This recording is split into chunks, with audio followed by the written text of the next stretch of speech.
الحمد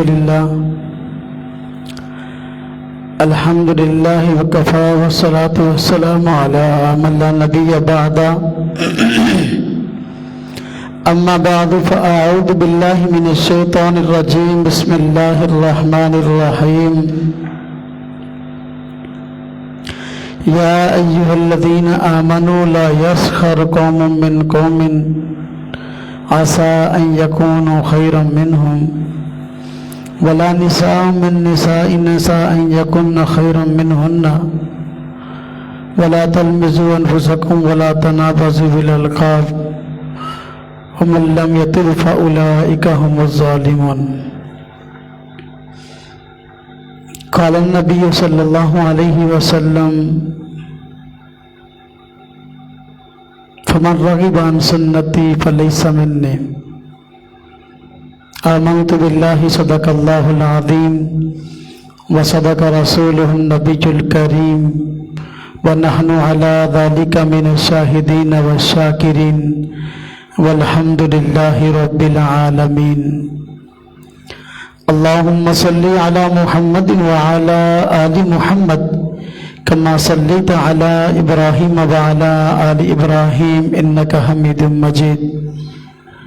اللهم بارك على محمد وعلى آل محمد كما باركت على إبراهيم وعلى آل إبراهيم إنك حميد مجيد.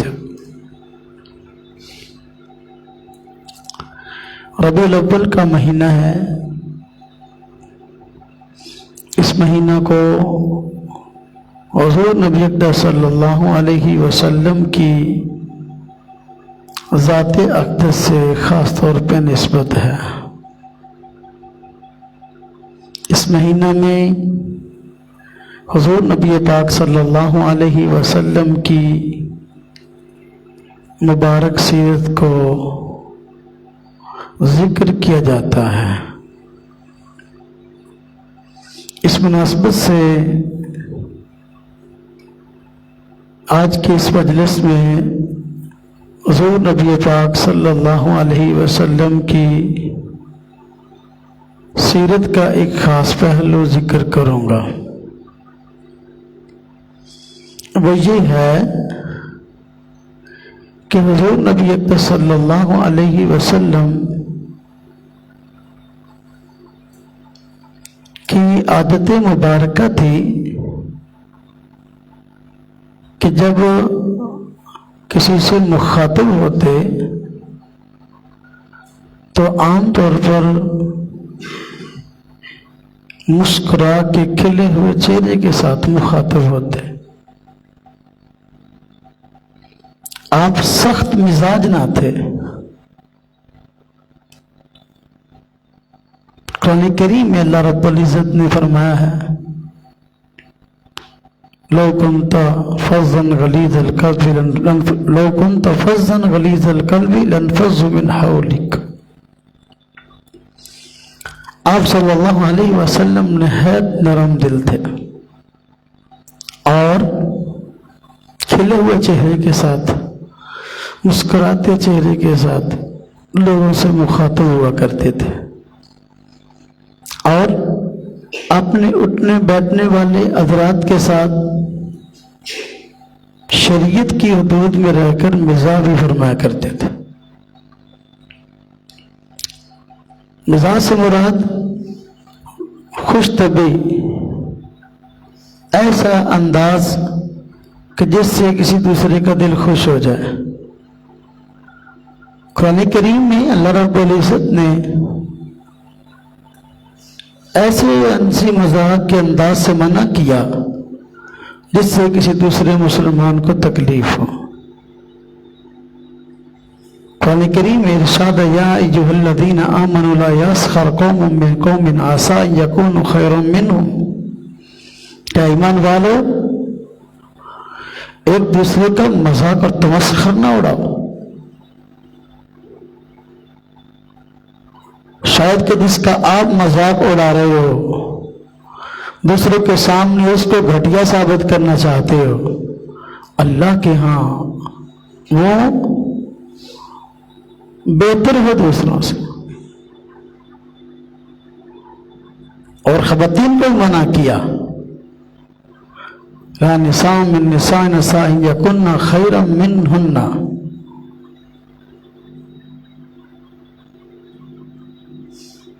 تو اللہ تبارک و تعالیٰ نے ہنسی اور مزاح کی بھی کچھ حدود رکھی ہیں۔ حضور نبی پاک صلی اللہ علیہ وسلم اپنے صحابہ کرام، اپنے ملنے والوں سے کھلے ہوئے چہرے کے ساتھ پیش آتے، مسکرایا کرتے تھے، لیکن صورتحال یہ تھی، حضرت سیدہ عائشہ صدیقہ رضی اللہ تعالی عنہ فرماتی ہیں کہ حضور نبی پاک صلی اللہ علیہ وسلم کبھی اس طرح زور سے اور ایسے انداز سے نہ ہنسے تھے کہ ہنستے ہوئے منہ اتنا کھل جائے کہ آپ کا کوا نظر آئے۔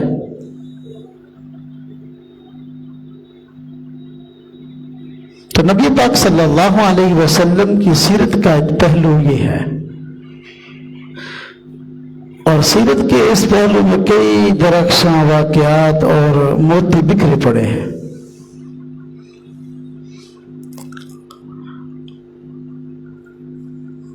ایک صحابی کا واقعہ آتا ہے، بخاری شریف میں موجود ہے کہ انہوں نے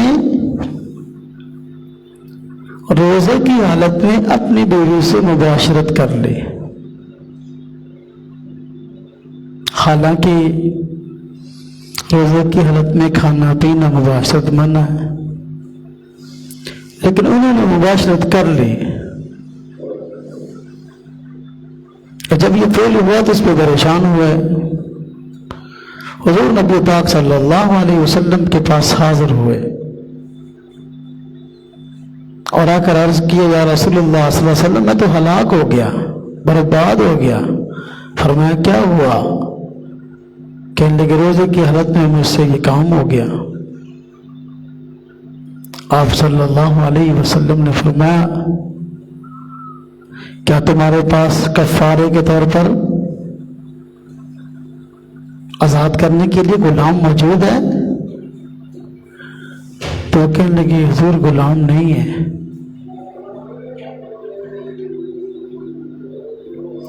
تو آپ صلی اللہ علیہ وسلم نے فرمایا اگر یہ غلام موجود نہیں ہے، غلام موجود نہیں ہے تو پھر روزے رکھنے کے لیے استطاعت موجود ہے، 2 ماہ کے روزے رکھو۔ صحابی نے عرض کیا، یا رسول اللہ صلی اللہ علیہ وسلم روزے کیسے رکھ سکتا ہوں؟ یہ ایک روزہ نبھایا نہیں گیا اور اس کی وجہ سے میں مبتلا ہوا اس کام میں، تو 2 ماہ کے مسلسل روزے بڑی مشقت کی بات ہے۔ فرمایا 60 مسکینوں کو کھانا کھلا دو۔ کہنے لگا حضور اس کی بھی طاقت نہیں رکھتا۔ فرمایا پھر یہی رہو، کوئی حل نکلے گا۔ ہاں جی، کچھ دیر کے بعد حضور نبی پاک صلی اللہ علیہ وسلم کی خدمت میں ایک ٹوکرا کھجوروں کا آیا۔ آپ صلی اللہ علیہ وسلم نے صحابہ کرام سے فرمایا وہ کدھر ہے وہ سائل جو بھی مسئلہ پوچھنے کے لیے آیا تھا؟ بلایا گیا، وہ حاضر ہوئے۔ آپ صلی اللہ علیہ وسلم نے فرمایا کہ یہ لو کھجوریں اور اس کو اپنی طرف سے غربا کو، یتیموں کو تقسیم کر دو۔ تو وہ صحابی کہنے لگے، یا رسول اللہ صلی اللہ علیہ وسلم یہ مدینہ میں مجھ سے زیادہ غریب کون ہے؟ مجھ سے زیادہ غریب کوئی نہیں، مستحق کوئی نہیں۔ تو اس پر حضور نبی پاک صلی اللہ علیہ وسلم مسکرائے اور فرمایا جاؤ اپنے گھر لے جاؤ اور اپنے بیوی بچوں کو کھلاؤ۔ تو یہ آپ کا انداز تکلم ہے کہ آپ صحابہ کرام سے مخاطب ہوتے تو کھلے ہوئے چہرے مسکرا کے ساتھ مخاطب ہوتے، مسکراتے، اس طرح بہن سے مسکرائے اور فرمایا جب اپنے گھر والوں کو جا کے تقسیم کر دو۔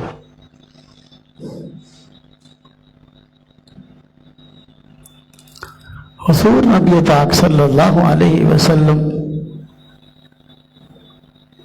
ایک مرتبہ گھر میں موجود تھے، پردے کا حکم ابھی نازل نہیں ہوا تھا۔ قریش کی کچھ عورتیں حضور نبی پاک صلی اللہ علیہ وسلم کے پاس آئیں اور اونچی آواز سے باتیں کر رہی تھی اور کچھ مطالبہ کر رہی تھی، آوازیں ان کی اونچی ہو رہی تھی، پردے کا حکم بھی نہیں آیا تھا۔ اتنے میں حضرت عمر رضی اللہ تعالی عنہ آ گئے۔ جب ان کو پتہ چلا کہ حضرت عمر رضی اللہ تعالیٰ عنہ اندر آنے لگے ہیں، اب فوراً پردے کے پیچھے چھپ گئی اور آوازیں بھی بند کر دی۔ جب حضرت عمر رضی اللہ تعالیٰ عنہ داخل ہوئے گھر میں، دیکھا حضور نبی پاک صلی اللہ علیہ وسلم مسکرا رہے ہیں، تبسم فرما رہے ہیں۔ تو اس کی وجہ حضرت سیدنا عمر رضی اللہ تعالیٰ عنہ نے پوچھی کہ حضرت وجہ کیا ہے، آپ ہنس رہے ہیں، خوشی کے آثار ہیں چہرے پر۔ فرمایا ابھی کچھ عورتیں یہاں میرے پاس بیٹھی تھی اور آوازیں نکال رہی تھی، اونچی اونچی آواز سے بول رہی تھی، جب آپ کے آنے کی خبر ملی تو پردے کے پیچھے چھپ گئی ہیں۔ تو اس پر حضرت عمر رضی اللہ تعالیٰ عنہ کو جلال آ گیا اور فرمایا اے اپنی جان کی دشمنوں، تم مجھ سے ڈرتی ہو اور حضور نبی پاک صلی اللہ علیہ وسلم کے آگے آوازیں بلند کرنے سے نہیں ڈرتی، حالانکہ اس چیز کی ضرورت زیادہ ہے۔ عورتوں نے پردے کے پیچھے جواب دیا کہ جی آپ سخت مزاج اور سخت باز پرس والے ہیں، اس لیے ہمیں آپ سے ڈر لگتا ہے۔ حضور نبی پاک صلی اللہ علیہ وسلم مسکرا کے فرمایا عمر، جس گلی میں تم داخل ہو جاتے ہو، جس راستے میں تم داخل ہوتے ہو، شیطان اس راستے میں داخل نہیں ہوتا، اپنا راستہ بدل لیتا ہے۔ تو آپ صلی اللہ علیہ وسلم مخاطب ہوئے مسکرا کے ہوئے۔ یہ آپ صلی اللہ علیہ وسلم کی سیرت کا ایک درخشاں پہلو ہے کہ لوگوں سے مخاطب ہو کھلے ہوئے چہرے کے ساتھ، ہر وقت کوئی خاص موڈ میں نہ رہو کہ دوسرا بندہ بلائے اور فوراً جو ہے بندہ تیش میں آ کر اس پر چڑھائی کر دے۔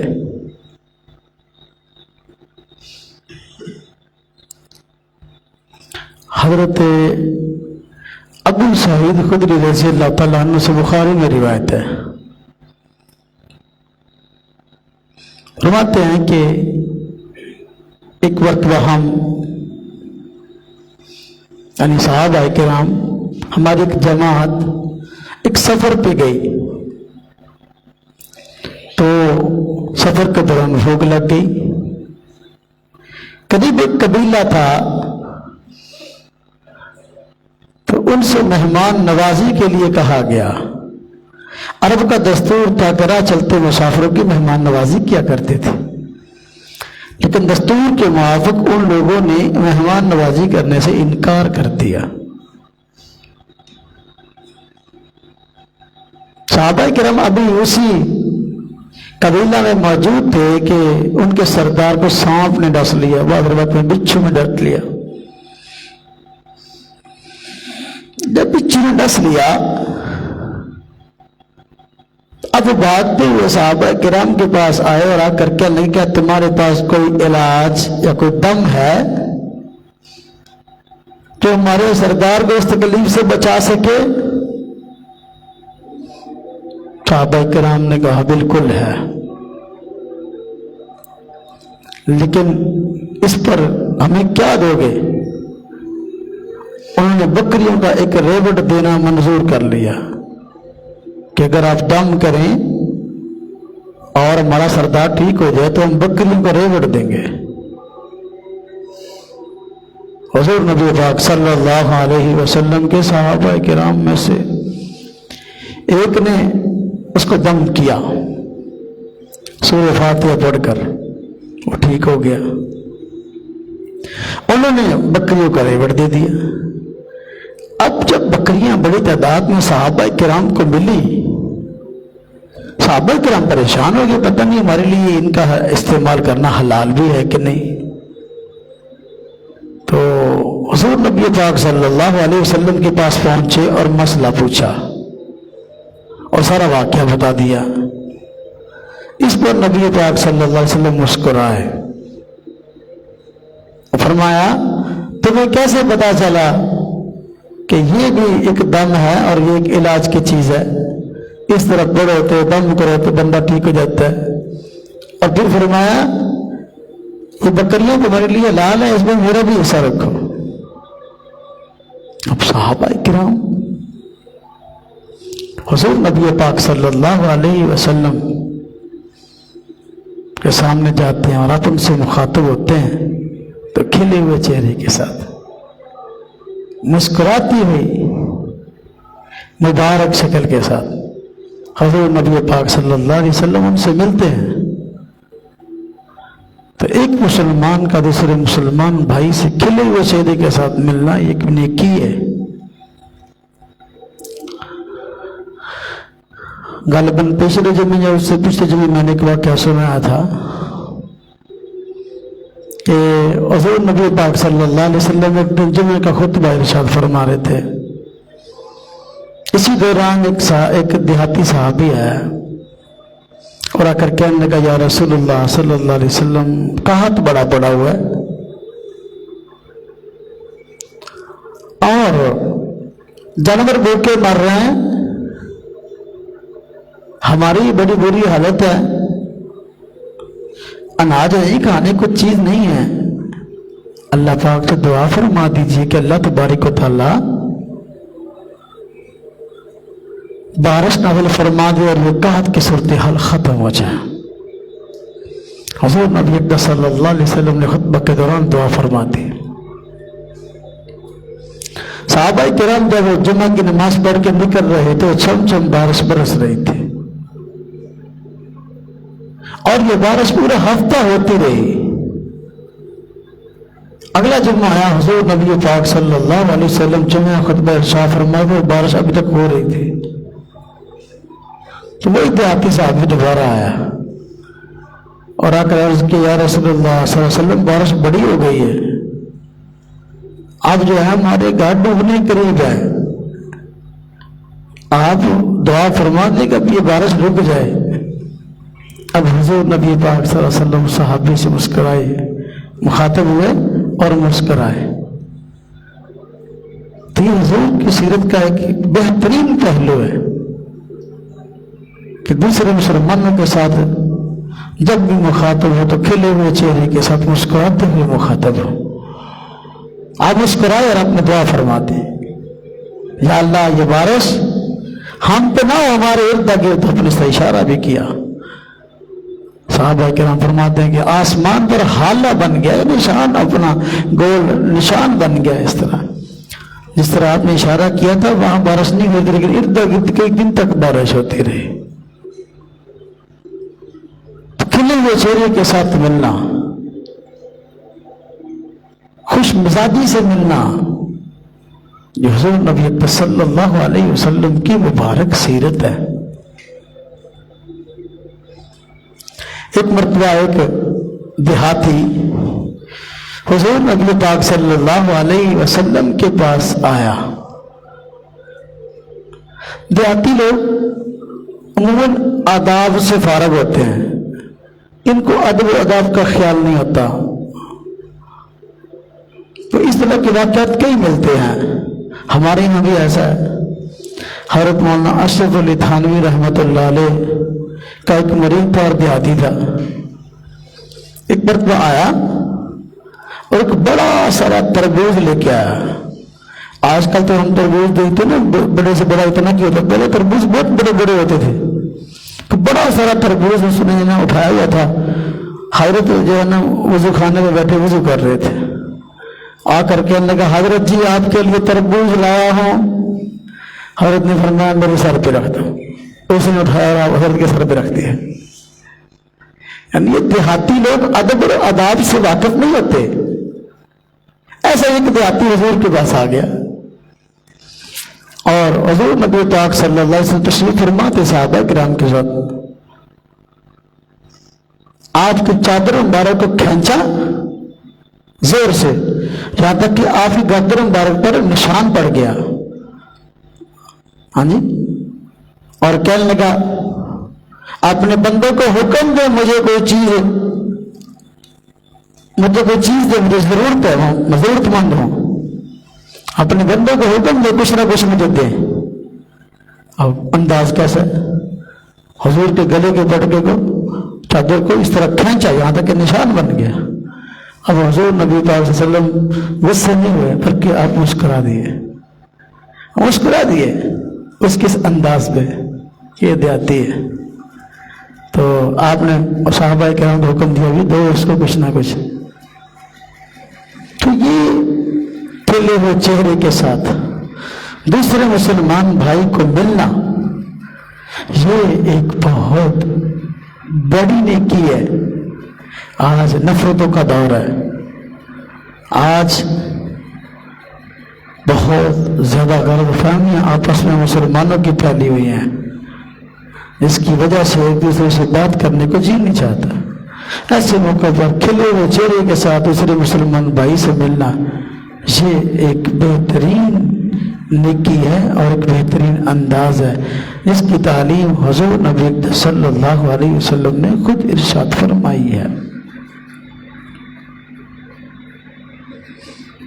حضور نبی صلی اللہ علیہ وسلم تشریف فرما تھے کہ آپ کو نیند آ گئی، اونگ سی آ گئی. بیدار ہوئے تو فرمایا اللہ تبارک و تعالیٰ نے مجھ پہ سورہ کوثر نازل فرمائی ہے، اِنَّا أَعْطَيْنَاكَ الْكَوْثَرَ فَصَلِّ لِرَبِّكَ وَانْحَرْ إِنَّ شَانِئَكَ هُوَ الْأَبْتَرُ. فرمایا مجھ پہ رب تعالیٰ نے سورہ کوثر نازل فرمائی ہے اور فرمایا کہ آپ کو پتہ ہے کوثر کیا ہے؟ آپ کو پتہ کوثر کیا ہے؟ صحابہ کرام نے عرض کیا اللہ و رسول اعلم، اللہ اس کے رسول سے جانتے ہیں. تو آپ نے فرمایا کوثر ایک بڑا حوض ہے جس میں میری امت کے لوگ پانی پئیں گے، اپنی امت کو پانی پلاؤں گا. فرمایا پانی پینے کے برتن اتنے ہیں جتنے کہ آسمان کے ستارے، پانی پینے کے برتن اتنے ہیں. فرمایا اپنی امت کے لوگوں کو پانی پلاؤں گا. جب آپ خواب سے بیدار ہوئے تو آپ مسکرائے اور ہم سے صحابہ کرام سے مخاطب ہوئے. فرمایا اللہ پاک نے سورہ کوثر نازل کی ہے اور فرمایا میری امت کے لوگ اس سے پانی پئیں گے، اس کے برتن اتنے ہیں اتنے آسمان کے ستارے.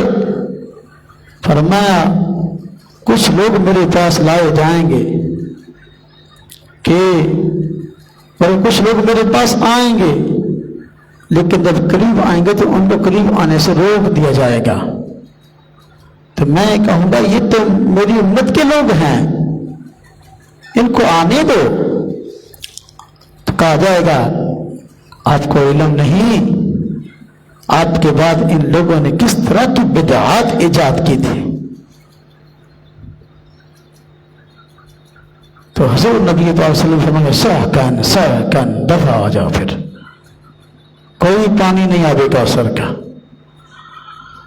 صحابہ کرام کے ساتھ بیٹھے ہیں اور نیند سے بیدار ہوئے ہیں، کھلے ہوئے چہرے کے ساتھ مخاطب ہو کر امت کو خوشخبری دی ہے اللہ تبارک و تعالیٰ نے مجھ کو حوض کوثر عطا کیا اور میں اپنی امت کو اس سے پانی پلاؤں گا. یہ آپ کا انداز ہے. آخری دوزخی بندہ جب دوزخ سے نکالا جائے گا تو اس کا بڑا عجیب واقعہ بخاری شریف میں موجود ہے.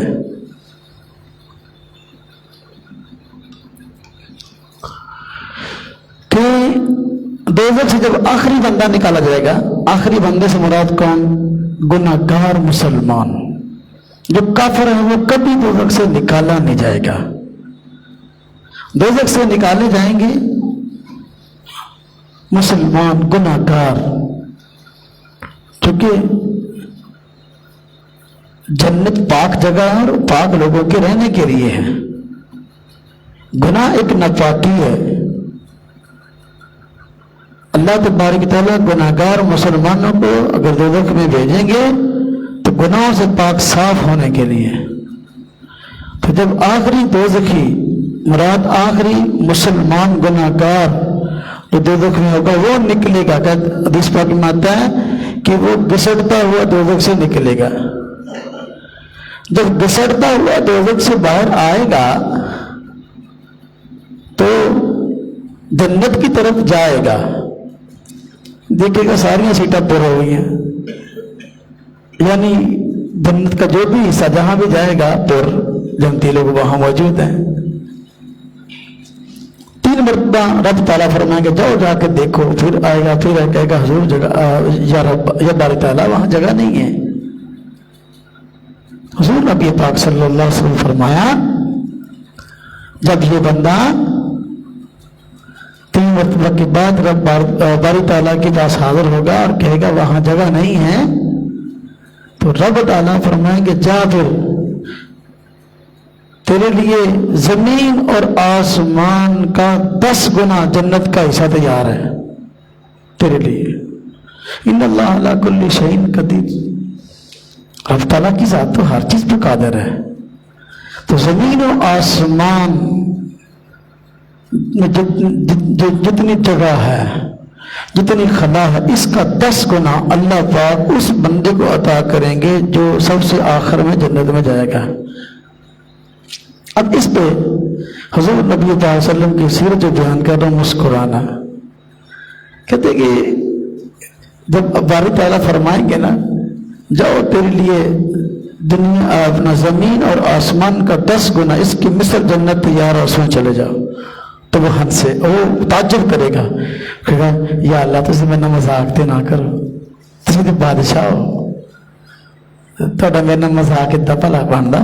پنجابی جو بندہ کہنا ہوں آپ تو بادشاہ ہم اس سے مذاق کرتے ہیں، یعنی انڈی بڑی جنت میرے واسطے. اس پر حضور نبی پاک صلی اللہ علیہ وسلم ہنس پڑے، مسکرا دیے، فرمایا کہ اس جنتی آدمی وہ جنتی آدمی اس طرح بات کرے گا اور کہے گا کہ یا باری تعالیٰ کیا آپ مجھ سے مذاق کر رہے ہیں. تو صحابہ کرام کو حضور نبی پاک صلی اللہ علیہ وسلم دین کی تعلیم دیا کرتے تھے مسکراتے ہوئے، ہنستے ہوئے، کھلے ہوئے چہرے کے ساتھ. تو مزاح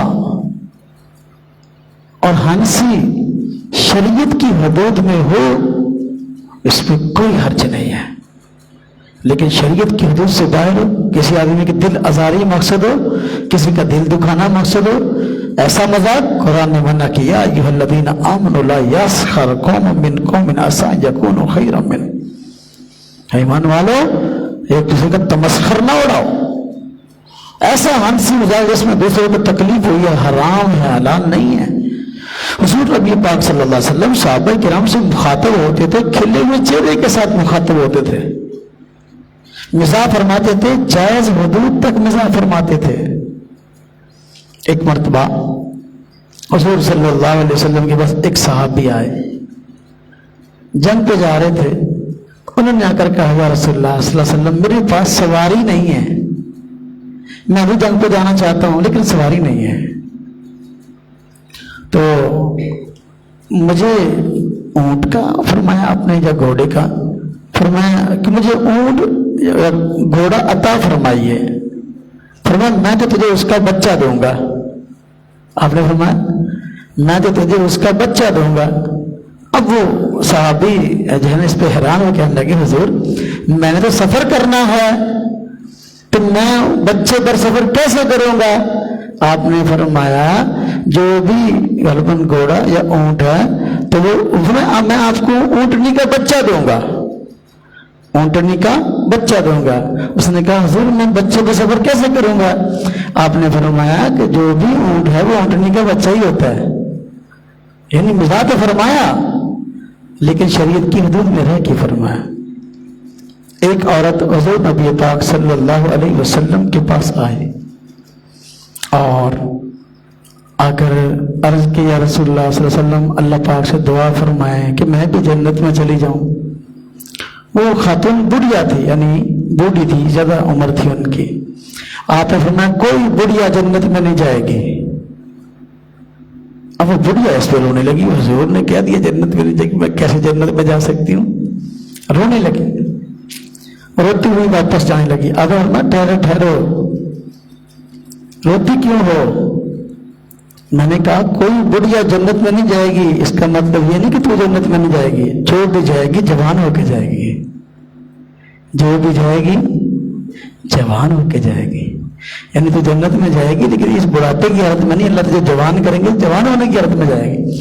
اب آپ مزاح فرماتے تھے لیکن مزاح ایسا نہیں تھا کہ دوسرے کے دل آزاری کا سبب ہو. حضور نبی پاک صلی اللہ علیہ وسلم ایک مرتبہ دسترخوان پہ بیٹھے صحابہ کرام کے ساتھ اور کھجوریں دسترخوان پر لگ گئیں کہ عرب میں کھجوریں عام ہیں.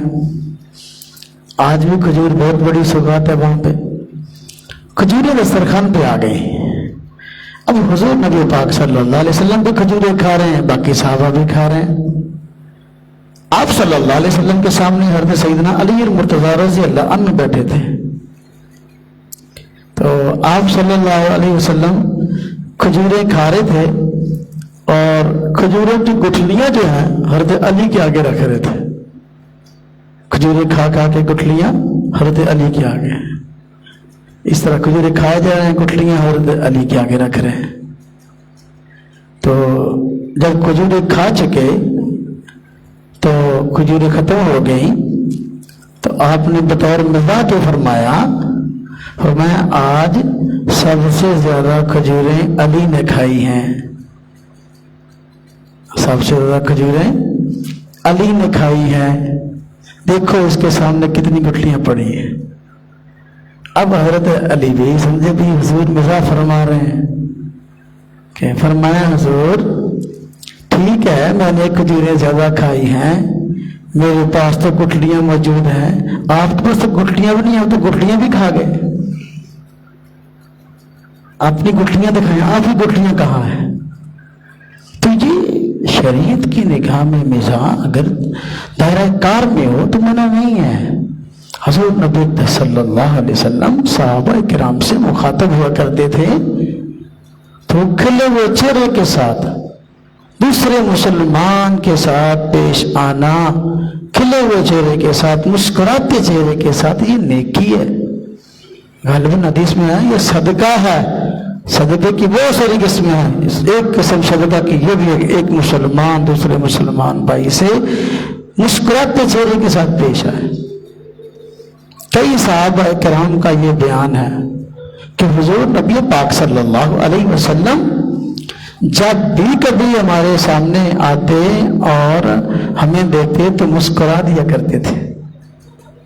تو نبی پاک صلی اللہ علیہ وسلم کا مسکرانا کیوں تھا؟ یہ مسکرانا اپنی امت کی دل لگی کے لیے تھا. یہ مسکرانا اپنی امت کی تعلیم کے لیے تھا کہ وہ دوسروں سے مخاطب ہو تو اچھے انداز سے مخاطب ہو. بعض لوگ دوسرے مسلمان بھائیوں سے ملتے ہیں تو چہرے پر پیشانی پر کئی بل ڈالے ہوئے ہوتے ہیں، ناک چڑھا کے بات کرتے ہیں. جی اتنی ناپسندیدگی کہ دوسرا بندہ بات کرنے کو بس وقت تیار نہیں ہوتا. آپ صلی اللہ علیہ وسلم جب بیمار ہوئے، آخری دن تھے، بیمار ہوئے آخری دن ہے یا اس سے پہلے کی بات ہے، بیمار ہوئے، سیدنا ابوبکر صدیق رضی اللہ عنہ کو حکم دیا کہ میری جگہ نمازیں پڑھاؤ۔ ابوبکر صدیق رضی اللہ تعالی عنہ نماز پڑھا رہے ہیں اور صحابہ کرام آپ کے پیچھے نماز پڑھ رہے ہیں۔ آپ صلی اللہ علیہ وسلم بیمار تھے، نماز کے لیے نہیں آ سکتے تھے، تو اپنے حجرہ مبارک میں موجود تھے، آپ نے اس طرح پردہ اٹھایا۔ پردہ اٹھانے کے بعد صحابہ کرام کی طرف دیکھا تو مسکرا دیے۔ جب سامنے سے پردہ ہٹا تو صحابہ کرام بھی، ان کی بھی نظر پڑ گئی، چونکہ بیمار تھے، نماز پڑھانے کے لیے نہیں آ رہے تھے، تو صحابہ کرام کا بھی ذوق و شوق زیادہ بڑھ گیا، حالانکہ نماز میں تھے۔ ابوبکر صدیق رضی اللہ عنہ نماز پڑھا رہے تھے، اسی دوران ابوبکر صدیق رضی اللہ عنہ سمجھے کہ شاید حضور نبی پاک صلی اللہ علیہ وسلم آنا چاہتے ہیں نماز کے لیے، تو پیچھے ہونے لگے۔ جب پیچھے ہونے لگے، حضور نبی صلی اللہ علیہ وسلم نے پردہ دوبارہ آگے کر لیا، نہیں آئے۔ مسکرائے کیوں؟ صحابہ کرام کو دیکھ کے خوش ہوئے، اس لیے کہ حضور نبی پاک صلی اللہ علیہ وسلم نے اس دنیا میں آ کر محنت فرمائی صحابہ کرام پہ، اور جس طرح کی ایک کاشتکار محنت کرتا ہے اپنی فصل پہ، اپنی کاشت پہ، جب وہ جس فصل کے لیے محنت کرتا ہے وہ فصل بڑی ہو جاتی ہے، بڑھنے لگتی ہے، تو فصل کو بڑی ہو دیکھ کر یا پھل کے قریب دیکھ کر یا پھل والی دیکھ کر جو کاشتکار ہوتا ہے وہ خوش ہو جاتا ہے۔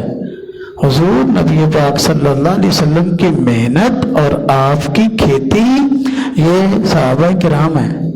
اللہ پاک نے قرآن کریم میں صحابہ کرام کو حضور نبی پاک صلی اللہ علیہ وسلم کی کھیتی بتایا، فرمایا كزرع أخرج شطأه فآزره فاستغلظ فاستوى على سوقه يعجب الزراع ليغيظ بهم الكفار۔ فرمایا کاشتکار کاشتکاری کرتا ہے، وہ کھیتی جب ابتدائی حالت میں ہوتی ہے، بیج ننھی سی کمپل اس سے نکلتی ہے، پھر جو ہے وہ اپنی نال پہ کھڑا ہوتا ہے، پھر مضبوط ہوتا ہے، بڑھتا ہے، تو کاشتکار خوش ہوتا ہے کھیتی کو نکلتے ہوئے دیکھ کر، بڑھتا ہوا دیکھ کر، کہ ہاں جو میں نے محنت کی تھی وہ محنت رنگ لے آئی۔ حضور نبی پاک صلی اللہ علیہ وسلم آخری دن جب آپ نے دیکھا سیدنا ابوبکر صدیق رضی اللہ عنہ نماز پڑھا رہے ہیں، ہاں جی صحابہ کرام نماز پڑھ رہے ہیں، یہ حضور کی تیار کردہ کھیتی تھی، تو آپ نے اس تیار کردہ کھیتی کو دیکھا تو ہنسے اور مسکرائے، خوشی کا اظہار فرمایا لیا۔ جس اسے قرآن کریم میں فرمایا جی لِيَعْجِبَ الزُّرَّاعَ لِيَغِيظَ بِهِمُ الْكُفَّارَ، جو دشمن ہوتے ہیں وہ کھیتی سے پریشان ہوتے ہیں۔